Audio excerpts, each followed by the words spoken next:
Welcome to Outrage Science Bites, where we explore the fascinating and sometimes troubling world of outrage, polarization, and the media that fuels it, all in bite-sized episodes. I'm your host, David Beckmeyer, and today we're diving into a topic that's at the very heart of this podcast, outrage porn, what it is and why it's so addictive.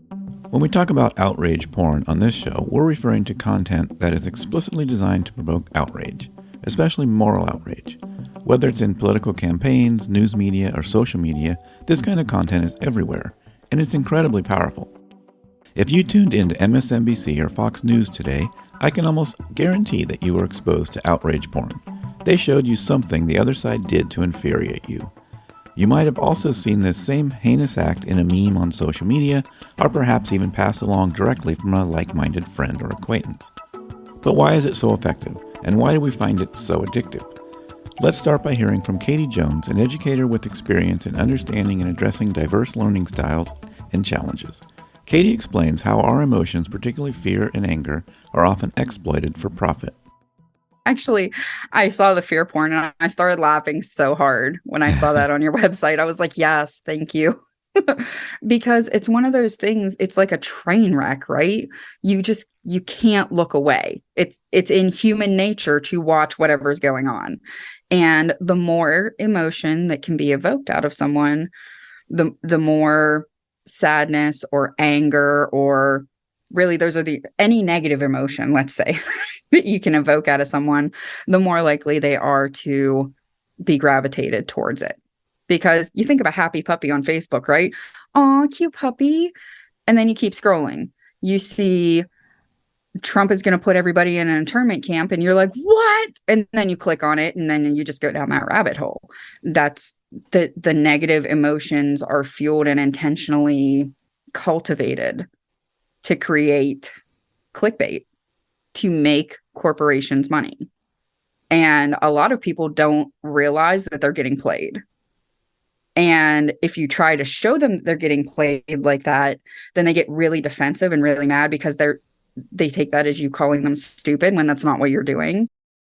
As Katie Jones highlighted, the media and other content creators know exactly how to push our buttons. They use fear and anger because these emotions are incredibly engaging. And crucially, they drive clicks and shares, which translate into profit. But this manipulation isn't just about getting attention, it's about keeping us coming back for more.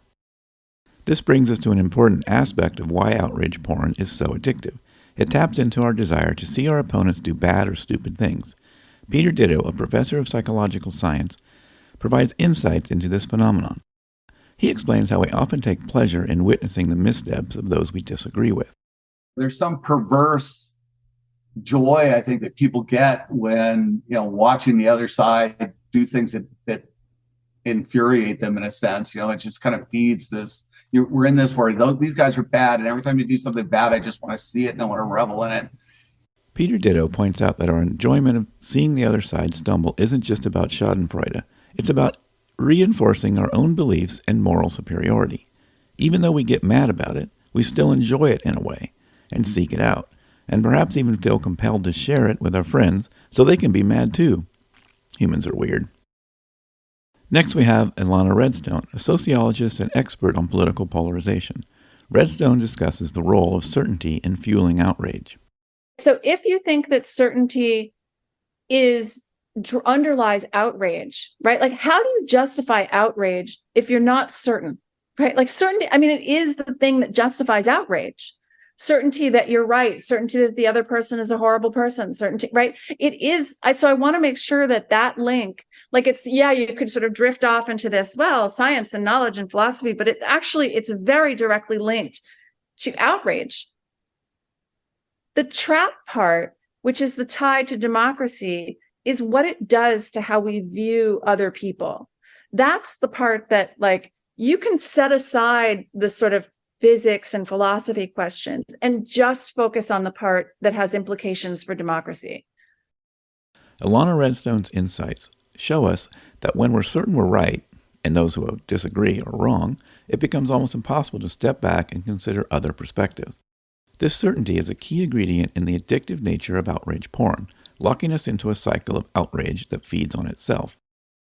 But is all outrage bad? Not necessarily. Kurt Gray, a professor in psychology and neuroscience who studies moral emotions, discusses how outrage can be a powerful force for good, but only if it is used carefully and deliberately. It's a tool like any other tool. So you could use a hammer to hammer nails. You use a hammer to hurt somebody. And so I think there are cases where it is, really good. So if there's a company that is polluting something, I'm thinking like Aaron Brockovich, right? And everyone gets together and gets angry, or the sex scandal in the Catholic Church, right? Lots of people were really upset and pushed for kind of systemic change as much as they could. So outrage could be a tool for good, but of course it can also be, right, you can get an overload of it as well, right? Too much outrage kind of poisons conversations, makes us further upset, just everyone's kind of screaming all the time. And so I think it's a good tool for coordination, but sometimes when it's not useful, then just bathing in social or moral outrage can, make us upset, eventually maybe make us physically ill. We know that stress does all sorts of bad things to us when we're chronically exposed to it. So in the long run, I think it'd be bad news. And people get exhausted and then you can't coordinate them, right? So we said like outrage is like made to coordinate. If everyone's calm and then all of a sudden there's one thing we're afraid about, and we get outraged about it and we all collectively agree to change it, great. But if every day you're angry about something, then you're too tired to. You can't raise the level up any higher. You're already there. Right, it's turned up to 11. Kurt Gray reminds us that while outrage can be a catalyst for positive change, it can also be incredibly destructive if left unchecked. It's a double-edged sword, one that we need to wield carefully if we're going to avoid the pitfalls of polarization and exhaustion. So what can we take away from all this? Outrage porn is addictive because it plays on our deepest emotions, fear, anger, and a desire for moral certainty. But it's also something we can become more aware of, and perhaps even resist, if we understand how it works and why we're drawn to it. Thanks for joining me on this episode of Outrage Science Bites. If you enjoyed this episode, you may want to check out the long-form Outrage Overload podcast. Visit outrageoverload.net for past episodes, links, and contact information. Stay tuned for more daily episodes as we continue to explore the forces shaping our world. Until next time, keep questioning, keep exploring, and stay informed.